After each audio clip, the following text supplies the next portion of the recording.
Following in the shadows of the sublime Super Mario 64, the original Banjo-Kazooie was initially viewed as a Me Too game. Both were 3D platformers, but those who really spent time with Rare's bear and bird duo knew that it pushed the boundaries, incorporating gameplay variety that was rare at the time. The follow-up, Banjo-Tooie, transcended its awful name to refine the experience. Both games were first system released in 1996, and fans have waited a long time for Banjo-Kazooie nuts and bolts. But do all its parts equal a satisfying whole?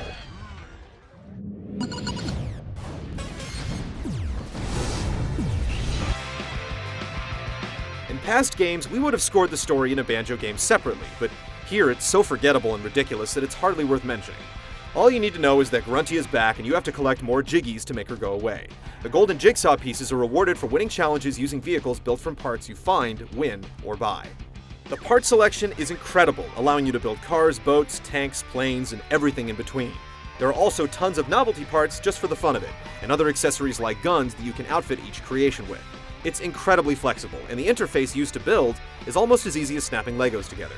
Showdown Town is the game's hub, where dozens of portals lie to the game's diverse levels. Inside the hub, you have one lone vehicle to pilot and upgrade. As you add parts, it gives you access to new areas, and not surprisingly, more portals to more levels. It's a tried and true platforming design. You collect Jiggies to open new doors, to collect more Jiggies to open even more doors. It does give you some latitude to skip some missions that aren't your thing. There are well over 100 Jiggies to collect, and once you snag one, you have to go through an arduous process to add it to your collection. First, you get the Jiggy from a dispenser, and then you take it to a collector that will finally add it to your total. We have yet to figure out the purpose of it. There are all kinds of metagames that reward you for completing various fetch quests, but the reward is rarely worth the effort. Aside from the single-player option, you can play some mini-games and races online using your creations, compare your mission times on the leaderboards, or share the plans for your vehicles. None of the extra options will hold your interest for long, but you'll get dozens of hours out of the main quest, not always for the best reasons.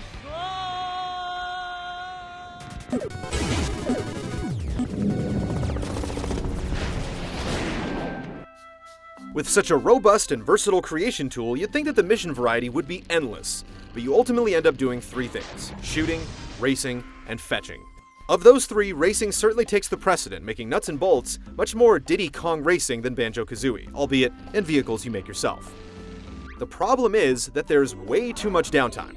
While the interface for building is about as streamlined and quick as it could be, it's still not fast enough. It can take a while to create some vehicles, yet some of the missions you enter can last, literally, just a few seconds. So many levels are opened up so quickly that you'll enter a lot of challenges that you have no business taking part in because you don't have the parts to create a competitive vehicle, and you don't know that until you try it.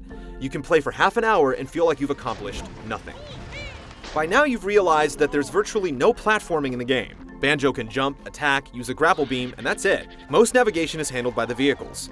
The physics and control feel great for aerial travel, but on the ground, it's way too sensitive.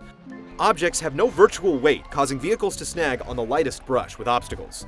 The initial wheels available make your car sit way too high off the ground, making it top-heavy and cumbersome to drive. When trying to be precise with Banjo's lifting ray, a lot of things feel like they're made out of papier-mâché. It all adds up to a frustrating experience. The bottom line is, we play video games to have fun, but you'll spend a lot of your time snapping parts together into vehicles that will likely fail at what you built them for. The endless racing from one ring to the next would be tolerable if accessing it wasn't faced with so many roadblocks.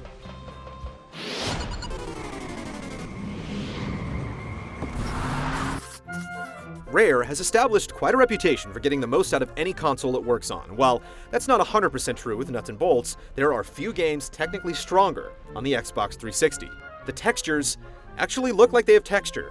Each world is enormous, and some are so crammed with detail that they can be difficult to navigate. There is some texture draw-in and a few other anomalies, but the tech is definitely up to snuff. While art style is open to interpretation, there's no denying that this Banjo has its own unique look. Some of the characters walking around the world tip the creative scale, while others don't fare quite as well. The classic Banjo theme returns, and the orchestral compositions are heavy on the xylophone and bassoon, setting the quirky, corny atmosphere. All characters speak gibberish, a technique the original games made popular, but many years on, it's beginning to wear at the seams. The writing was much stronger in the previous games, despite all the attempts at self-referential humor here. Our brave heroes once again stood in her way, and this second showdown ended just as badly for Gruntilda, who really should have quit while she was ahead. It's hard to recommend Banjo-Kazooie Nuts and Bolts. It's too complicated for kids and too convoluted for adults. If you're the creative type, you'll enjoy fiddling around with all the parts, but if you're looking for an accessible game that you can play in short bursts and make headway, then steer clear.